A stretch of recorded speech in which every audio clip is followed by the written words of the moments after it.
but for those that are new, you are coming in on a presentation for Clark County, the Department of Environment and Sustainability Division of Air Quality, or DAQ, and we are talking about rule development for implementation for our state implementation plan submission. Requirements for moderate non-attainment of the 2015 National Ambient Air Quality Standard. Excuse me. And so, again, Division of Air Quality, or DAQ, we serve as the Air Pollution Control Agency for Clark County. And on this screen shows you some of the contacts that are involved in this SIP development process for the ozone situation that we are in. And we are here to discuss the proposed rules that we are prepared to promulgate in a couple of months to address the ozone standard. So in January of this year, we had a public meeting where we reviewed the situation that we're facing and talked about kind of the schedule we're looking at.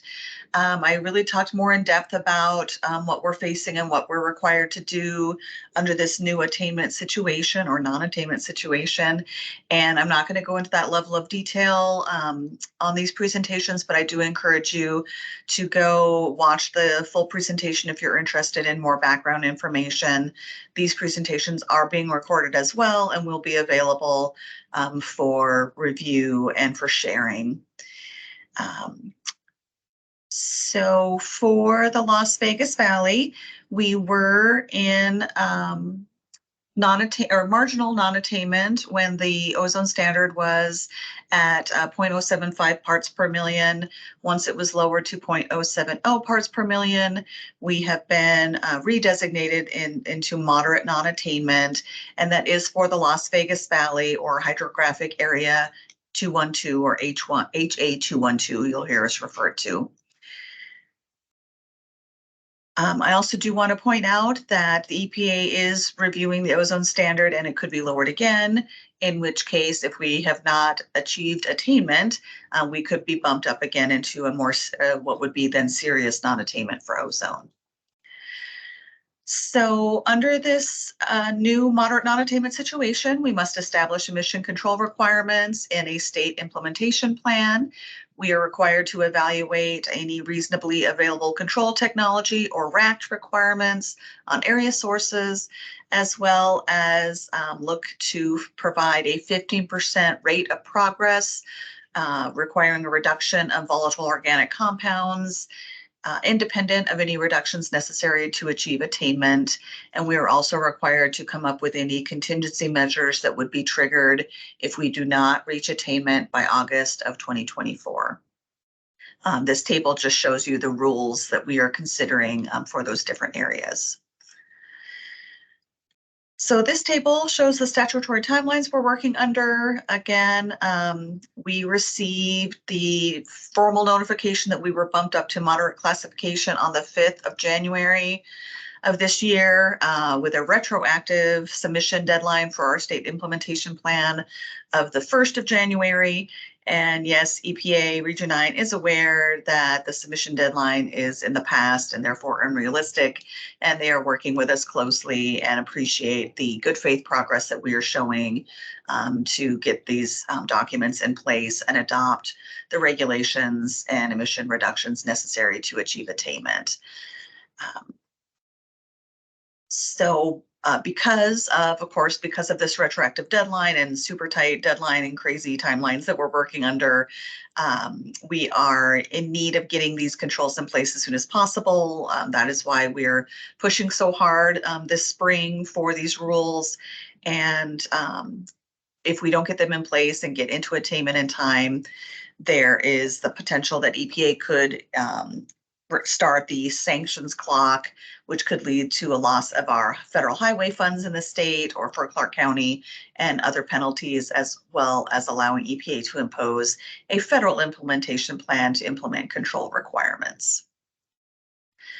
So this is a second series of workshops. We conducted our first stakeholder meetings in January and February, and again, those are available to review on our website. this is the schedule that we are under in the next couple of days, reviewing these rules. We hope to have some time during this meeting to answer questions.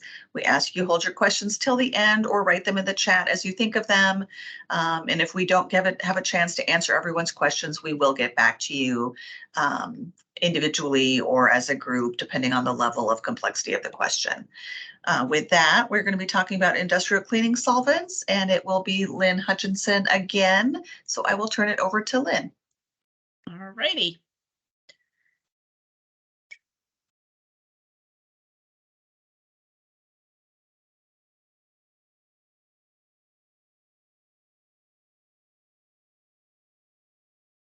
All right, let me know when things are sharing on the screen. We are good. Okay. Okay, so we are here to talk about the industrial cleaning solvent, CTG. EPA issued their what they call presumptive RACT requirements. They're not binding, but they are recommendations to the states, and they issued that in 2006. The industrial solvent cleaning source category includes users of all kinds of solvent-based cleaning products. The solvents can be used for a variety of purposes, including activities to remove adhesives, inks, paint, dirt, soil, grease, and other things from parts and products, and the tools and machinery used to manufacture parts and products. The regulation basically targets reducing spillage and evaporation because that is the main source of emissions from the CTG source category. In background, I went over this in the first stakeholder meeting, so I'm not going to go over in a lot of detail today the types of emissions and activities undertaken for industrial cleaning solvents, and I'm putting this slide just in here for reference. As well as this one, there's kind of 5 methods for using the solvents.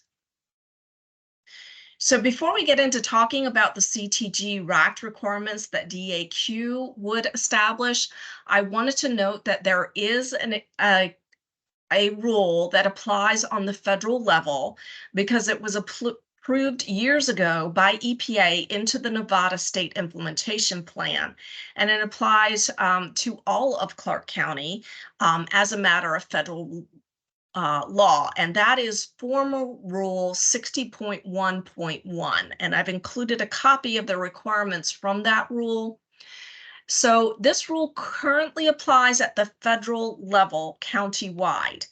But DAQ removed it from its air quality regulations back in 2011, but it stayed in the federal rule. So DAQ is not enforcing this rule as a matter of county practice, but it is enforceable by EPA. As part of the SIP submission, or the State Implementation Plan submission, DAQ would submit this new CTG RACT rule and ask EPA to withdraw Rule 60.11 from the approved SIP so that it would no longer be part of the federal regulations. This CTG RACT would apply to any stationary source with a potential to emit VOC greater than or equal to 3 tons per calendar year from industrial cleaning solvent operations.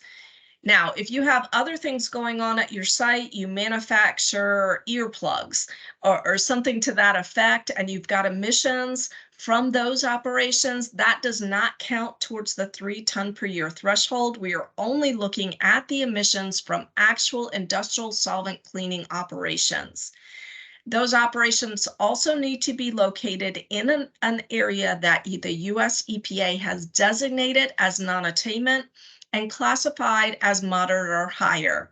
Currently, that is only hydrogeographic area 212, but the rule is set up to apply should US EPA promulgate a new ozone standard and designate additional geographic areas as moderate or higher non-attainment for that standard.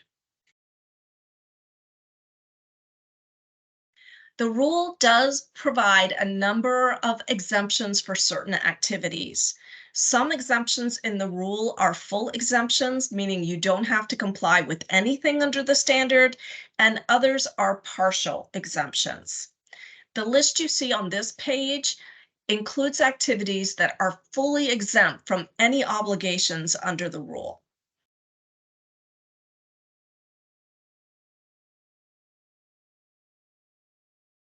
There are 4 partial exemptions in the rule. The first is if you are subject to an emission standard under another RACT rule, or you're subject to Part 60, 61, or 63 emission standards that were established after September 2006, which is the date that EPA issued the CTG, or you are subject to EPA's Part 59 rule, then you can be exempt from this rule. The second exemption is if you use less than 55 gallons of industrial cleaning solvent per calendar year, or you use only 37 gallons or less of aerosol cans spraying per month. And finally, if you emitted less than 3 tons per year of VOC from your industrial cleaning solvent operations over the past 3 consecutive years, you also can be exempt from the emission control requirements in this rule. Now, under the first exemption, where you're subject to another RACT rule or emission standard, you need to submit notice that you are eligible for the exemption. For the next 2, where you're limiting the amount of industrial cleaning solvent used or the type of spray container, you need to submit notice, but you also need to track your use on an annual basis and keep those records. If you are exempt under the emitting less than 3 tons per year for the past 3 consecutive years, you are still going to have to submit a registration, and I'll go over those requirements a little bit later. You're going to have to track your use and comply with the work practice standards in the rule, and you'll have to keep the records and update the registration annually. So what would the rule actually require? So there would be a choice between 2 different standards. One, you could meet limits on the VOC content of the materials that you use that are less than 50 grams of VOC per liter or 0.42 pounds per gallon, or meet an alternative composite vapor pressure limit of 8 mm's of mercury at 20 degrees Celsius. Which my little Celsius came off my slide. The second alternative is to use a VOC emission control system that achieves an 85% emission reduction by weight or reduces the outlet concentration to below 20 parts per million by dry volume. The work practice requirements in the standard, you would need to label containers that are equal to or larger than 1 gallon in holding size. So you'll need to put the name of the product that's in the container on a label on the container. You'll need to use closed, non-absorbent, non-leaking containers or handheld spray products without propellant force. You'll need to prevent splashing and atomizing of solvents while you're using the industrial cleaning solvent, minimize air circulation around the operations, promptly repair leaks and immediately contain spills and clean them up, and cover your containers when they're not in use. Finally, you'll need to convey the solvent waste in closed and labeled systems, and to make sure that operators are actually using these things in practice, you'll be subject to having to set up at least a quarterly inspection program where you go around and make sure that all your containers are closed, that are out in the work areas, and provide new employee training and annual operating training to assure compliance with these work practice requirements. I mentioned a little earlier that there is a registration requirement. If your stationary source has a potential to emit greater than or equal to the 3 tons per year of VOC from industrial solvent cleaning operations, then you're going to have to submit a registration no later than 180 days after the rule becomes effective. The registration will include general requirements like who you are, what your PTE is, and your actual annual emissions. Finally, you'll need to update that registration annually. For compliance dates, we've set different deadlines for existing versus new sources. For existing sources, you will have 180 days after the effective date of the rule to begin to comply with the rule.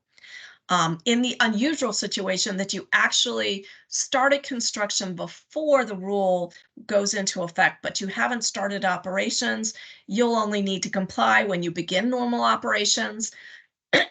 But if you're not subject to the rule, you're an existing source that's not subject to the rule, but does something in the future to construct more emissions units or increase your PTE, you're going to have to comply immediately with the rule. And new sources are going to have to comply upon commencing normal operations. There are some exceptions to these compliance dates. The rule would include what's known as a sell-through provision for existing operations. So if you have industrial cleaning solvent on site that does not meet the VOC content limits, you can continue to use that from your existing inventory for up to 12 months. But you cannot buy new non-compliant material after the effective date of the rule unless you're going to use an emission control system to comply with the rule. Another exception for existing operations. We realize that these rules are being fast-tracked and there may be circumstances that DAQ does not know or understand that hinder you from being able to comply by the compliance dates for existing sources. So we have built in a ability for an owner and operator to submit a permit application requesting an alternative compliance date. That proposed compliance date would apply when you submit your application for approval. If your application needs to include a justification as to why you are unable to comply with the 180 days compliance and recommendations for the soonest practicable date that you could comply, then DAQ will process that request by either issuing you a permit with an alternative compliance date or denying your application. So that pretty much rounds out the requirements for industrial solvent cleaning operations. Araceli, I turn it back over to you. Thank you, Lynn.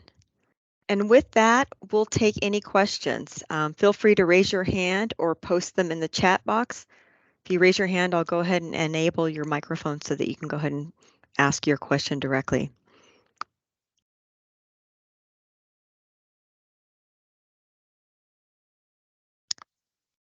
Gary, I'm going to go ahead and enable your microphone. You should be able to speak now, Gary. All right, it's me again. All right, I have a question on a 3 ton per year potential. I had that on the previous, on the metal cleaning. And I looked at the CTG as you were going through your presentation. I don't see the 3 ton potential as the threshold. Did you see an alternative threshold? 15 pounds a day. Yes, so 15 pounds per day actually equates to 3 tons per year. And DAQ felt that it was easier to track on an annual basis than a daily basis. I agree, but it's not potential, it's actual emissions. So all of the CTGs are based on potential uncontrolled emissions. As far as I'm aware, I mean, does it actually say actual emissions in there? Yeah, all of them are actual, based on actual emissions, not potential. So, you know, we've set this up to be on potential. but to allow the out for those sources based on their actual emissions. If you look at the way other states have handled the situation, they basically have a once in, always in provision if they go with the actual emissions. So you'll find a mix of states out there with both potential emission thresholds and actual emission thresholds. But where there's an actual emissions threshold, it's a once in, always in. So if you ever go over 3 tons per year, you're subject forever to this CTG requirement. Rather than following that kind of protocol, we wanted, a set value as the trigger that isn't going to change and fluctuate from year to year, but recognizing that there are sources out there that continually emit below 3 tons per year, we put the 3 ton per year consecutive years in a row in the rule as the exemption level. Right, but that imposes an administrative burden. If it's just set at 3 tons actual, you just track your emissions and make sure you stay under the 3 tons. You don't have an administrative burden at that point. But all the states I'm familiar with, they all use actual, because I suspect then this is the second CTG you've talked about, second rule based on CTGs. So the one for graphic arts is definitely 3 tons actual emissions, not 3 tons potential emissions. So I suspect you're probably going to be doing 3 tons potential for all of them. And all the states we've worked with, they're all based on 3 tons actual emissions. So would you prefer a once in, always in situation? No, but then once and always in is always, it's a policy, not a regulation.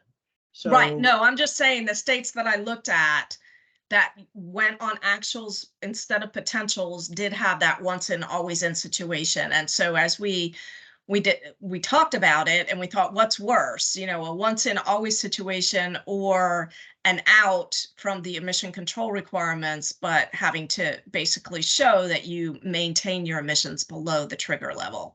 So, please submit your comments in that regard. yeah, because not everybody has the once in, always in. Some states have it, not all states have it.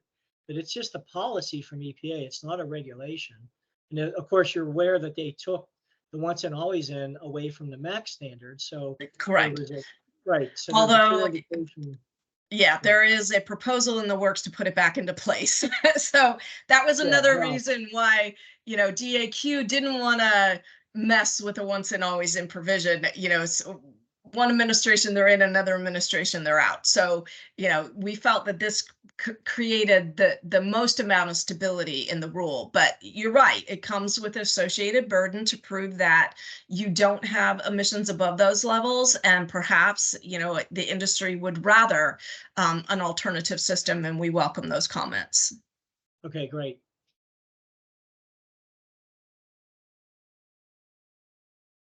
Are there any other comments?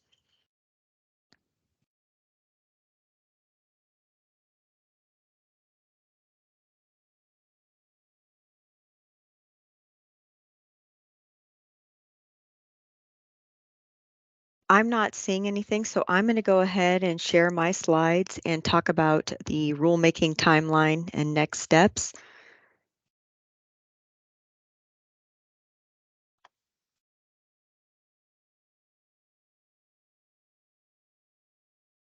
So here's the timeline again that we're working with, the same that we're working with for all the rules that we'll be presenting today.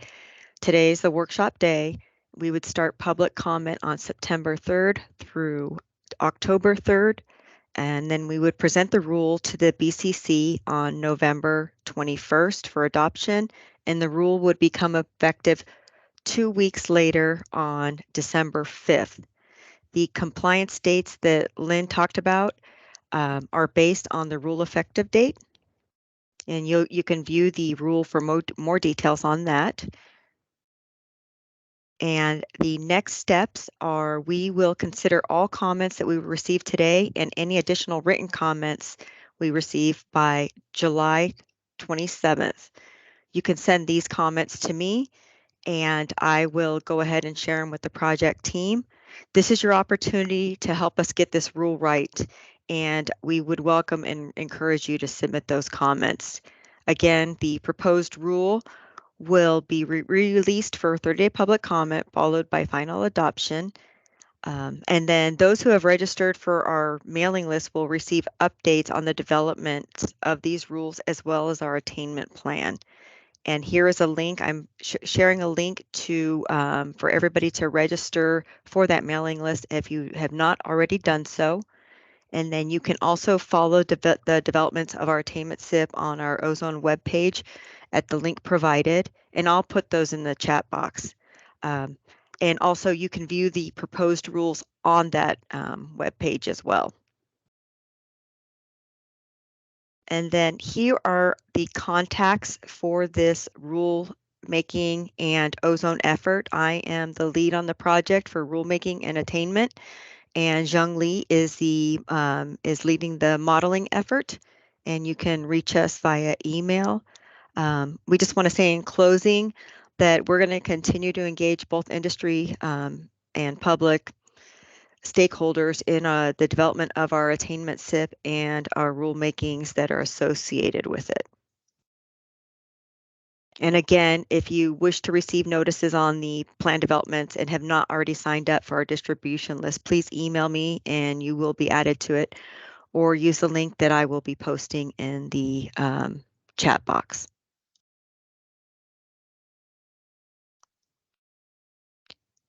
And with that, that's all I have. I'm going to stop sharing my screen. So Araceli, I just wanted to note, Gary made me very curious. So I went back into the CTG document while you were talking, and I pulled out the language from the CTG and put it into the chat box. And I think where the confusion is that EPA does say emits the 15 pounds per day, but then goes on to say before consideration of controls. And so that before consideration of the controls gets you back to PTE versus it actually being actual emissions. So I think that's where the disconnect is.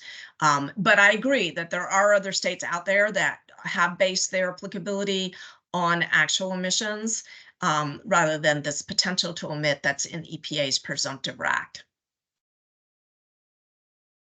Gary, your hand is raised. I don't know if that was from before or if you had another question, but you should be able to use your microphone. Yeah, my only comment on that is we are involved with EPA in the development of those CTGs, and that language doesn't bring you back to PTE.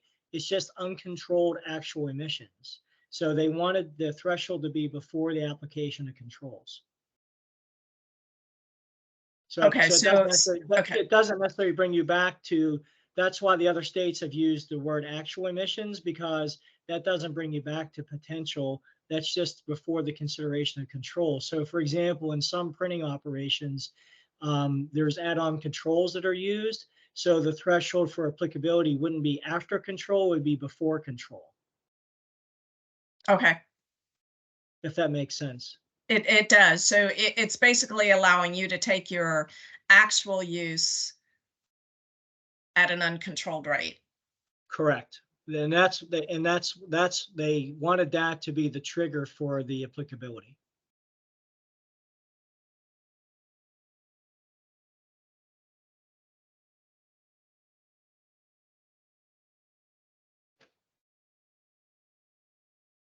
Do we have any other questions before we close this session?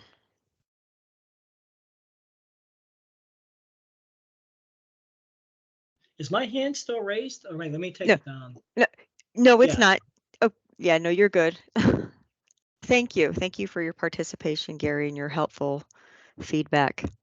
Again, we encourage everyone to provide any comments they have by July 27th.